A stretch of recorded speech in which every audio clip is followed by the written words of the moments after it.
अनिरुद्ध भरद्वाज जी। राधे गुरु जी। श्री हरिवंश राधे राधे महाराज जी।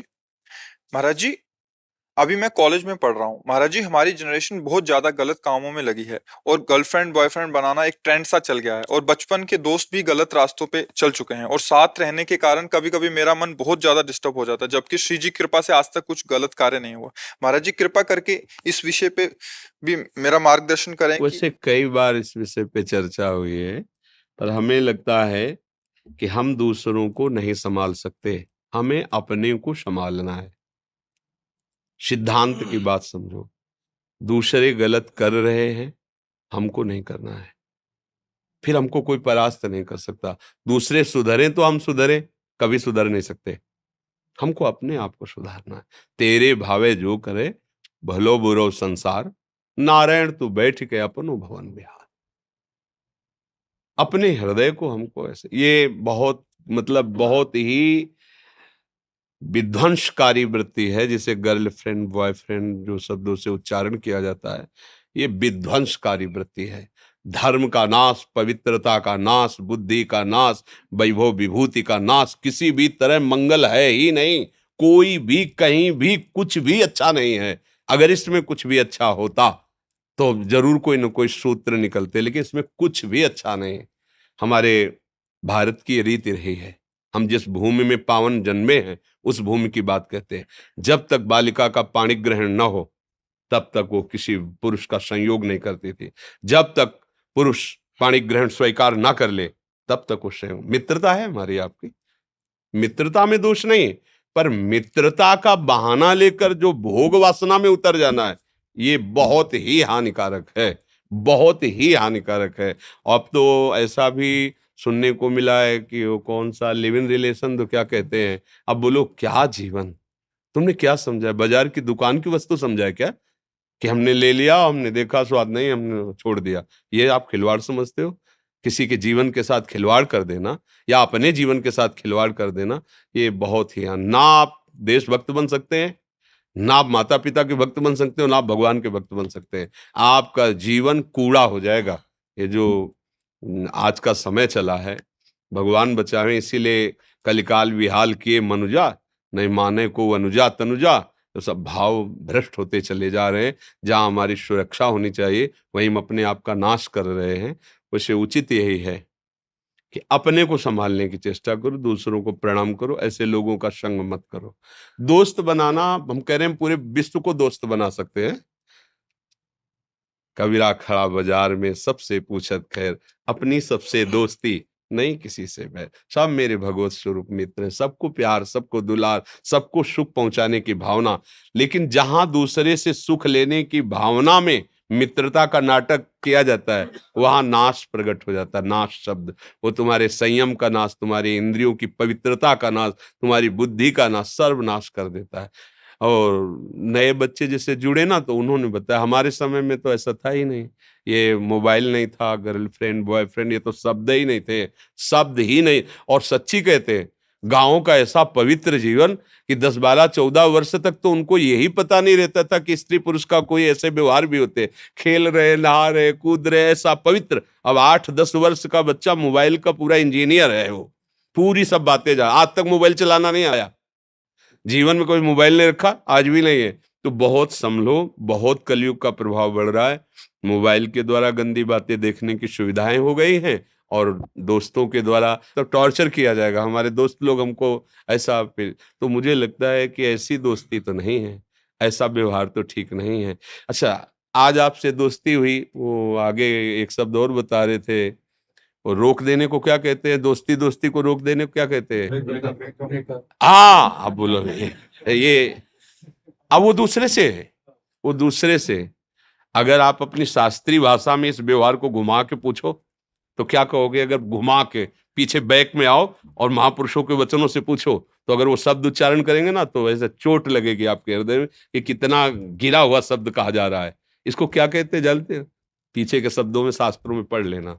आज जिसे तुम खिलवाड़ समझ रहे ना, इससे ब्रेक किया, क्या ब्रेकअप, हाँ ब्रेकअप, और दूसरे से फिर मित्रता, फिर उससे, फिर तीसरे से, फिर चौथे से। तो अब हम क्या उस शब्दों को बोले? आप लोग अपने मन और बुद्धि को डांट नहीं सकते हो? इतने गंदे आचरण कर रहे हो। जब आप गृहस्थी में जाओगे तब आपकी क्या निष्ठा होगी? रोज अलग अलग होटल से भोजन मंगाओ, फिर एक रसोई में तुम 1 महीना खा के दिखाओ हमें, नहीं खा पाओगे। चाहे जितना अच्छा भोजन बने, मन कहेगा कि आज होटल से लाओ, आज ब्रजवासी वाले होटल से लाओ, कल उस ढाबा से लाओ, क्योंकि दुष्ट रसेंद्री ये चंचल हो गई। फिर अन्य इंद्रियां जिनको आप चंचल कर रहे हो, फिर क्या होगा? फिर जीवन व्यर्थ हो जाएगा। इसलिए पवित्र गृहस्थ धर्म या भगवत आराधना जो भी, ये सब भगवत प्राप्ति के लिए है। जैसे पति पत्नी का है ना, ये भगवान की पूजा के लिए। सृष्टिवर्धन जो सेवाएं हैं वो होंगी, और दोनों मिलकर के खूब धर्म से चलो और भजन करके दोनों भगवत प्राप्त हो जाओ। ऐसा थोड़ी कि ये गंदे आचरणों के लिए है कि खूब, ऐसा नहीं, ऐसा नहीं। बहुत बहुत अब समय बहुत खराब हो रहा है। वो अपने लोगों की बातें सबको समझ में नहीं आएंगी, क्योंकि छोटे छोटे अवस्था के लोग शराब पीने लगे, मांस खाने लगे। क्योंकि वीआईपी पंक्ति में सम्मिलित होना है तो आपको ये करना पड़ेगा। हमें बच्चे बताते हैं, ये तो यार वही पुराना आदमी, ये गरीब आदमी, गांव का आदमी, ये क्या जाने सब वीआईपी पन, वही कि वो पिए बिस्की, अले अंडा खाए, मुर्गा खाए, और ये गर्लफ्रेंड ये सब करे। तो बोले तो वीआईपी लोग, भैया ऐसे वीआईपी मत बनो कि तुम जीने लायक न रहो। देख लेना, आप खुद अपने जीवन को देख लेना एक दिन, क्योंकि तुमने मनोरंजन किया ना, अब तुम्हारे जीवन में मनोरंजन उतरेगा, तुम देखोगे।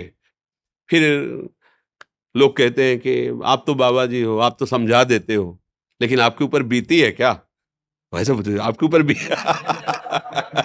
आपके ऊपर तो बीती नहीं, क्योंकि लड़का बच्चा परिवार तो है नहीं, तो उपदेश देना तो सहज है। ऐसी बात नहीं है। हम जब बात करते हैं आपके चित्त में चित्त लगा के बात करते हैं, उस समय आपके हृदय में जो होता है वही मेरा हृदय अनुभव करता है, तभी बोलते हैं। संतों का जो अनुभव होता है वो आपके विषय की, जैसे आपको लगा मेरे मन की बात कह दी, तो ऐसे नहीं होता। आपके मन और हमारा मन तदात्म हुआ और उस समय उसने अनुभव किया, ऐसी स्थिति होती है, उसका वर्णन कर रहे हैं। तदात्मता से ही सब हमारे भगवत स्वरूप हो, और जहां एक मन करके लगाओ, वो अपने आप पता चल जाता है कि आपकी मन स्थिति कितनी है, कैसी है। ऐसा संसार में होता है तो आपको कैसे पता चला? क्योंकि आपके मन में मन को लगाया गया, तो पता चल जाता है, हाँ ऐसा है, ऐसा है। बच्चों बच्चा, भगवान की कृपा है जो आपके अंदर ऐसा प्रश्न है, अपने आप को बचाओ। ये बिल्कुल ठीक नहीं है, ना संसार के मार्ग के लिए और ना भगवान के मार्ग के लिए। संसार के, देखो, अगर संसार में भी कहीं सुख मिलता है तो प्रेम से मिलता है, पक्का समझना। पति पत्नी में एक अगाध प्रेम हो तो जीवन एक सुखमय, भले नमक रोटी हो। देखो, गृहस्थी में भी नमक रोटी है, कोई अच्छी व्यवस्था नहीं, लेकिन दोनों मुस्कुरा रहे हैं, दोनों एक दूसरे से प्यार करते हैं, ठीक धर्म से चलते हैं, बढ़िया गृहस्थी। अब वो प्यार कैसे करें? प्यार की भूमिका तो पहले ही नष्ट हो गई। अब रह क्या गया है? अब तो खोखला जीवन है। अब क्या होगा? अशांति, वृत्तियां व्यभिचार में प्रवृत्त। ये जो आजकल सुनते हो ना, ऐसा ऐसा ऐसा हुआ, कई लोगों ने मिलकर ऐसा ऐसा, कैसे अत्याचार कोई कर सकता है? कितना हमारा हृदय अपने शरीर को प्यार करता है, हम ऐसे ही शरीर वालों के साथ कैसा व्यवहार करते हैं? क्या ये हमारा हृदय देखो कितना कठोर, कितना गंदा हो गया। अगर हमारी बहन को कोई गंदी दृष्टि से देख ले तो हमें बर्दाश्त नहीं होगा, और दूसरे की बहन के साथ हम क्या व्यवहार करते हैं वो मुझे बर्दाश्त हो जाता है। कैसी बुद्धि निम्न कोटि की, नीच कोटि के हो गए। इसलिए संभालो, अपने जो साथ हों उनको भी संभालो, जो संभल पावे, नहीं तो आप चलो। ये मार्ग अपने आप के संभालने का है। प्रभु, मैं घर से मतलब पहली बार अकेले कहीं बाहर जाने के लिए निकला हूँ और प्रभु आपके दर्शन से मतलब बढ़िया है। बस गंदे आचरणों में ना भागना, संत संग मिल गया है, पर रहो माता पिता की आज्ञा में। और हाँ, और बिना सूचना दिए माता पिता को कहीं मत आना जाना। देखो, माता पिता सबसे बड़े परमात्मा है हमारे, वो गुरु हैं, सबको मानना चाहिए। वयोवृद्ध माता पिता का व्यवहार नहीं देखना चाहिए, वो चाहे गाली दें, कड़वा व्यवहार करें, पर आपको है कि जब तक उनका शरीर रहे, उनकी दासता से युक्त रहोगे तो जीवन सुखी रहेगा। माता पिता भले कड़वा बोले, लेकिन जितना वो प्यार करते हैं ना हृदय से, दूसरा नहीं करेगा। चाहे जितना दुख हो, जब माँ ऐसे हृदय से लगा लेती ना, तो एक असीम आनंद मिलता है। तो ऐसे माता पिता को सूचना देके उनकी आज्ञा में रहकर ही धाम आदि कहीं भी आया जाए, उनकी अनुमति ले ले और उनका आशीर्वाद ले ले, फिर यात्रा करे, फिर अपने जीवन को सतमार्ग में चलावे, अच्छा रहेगा।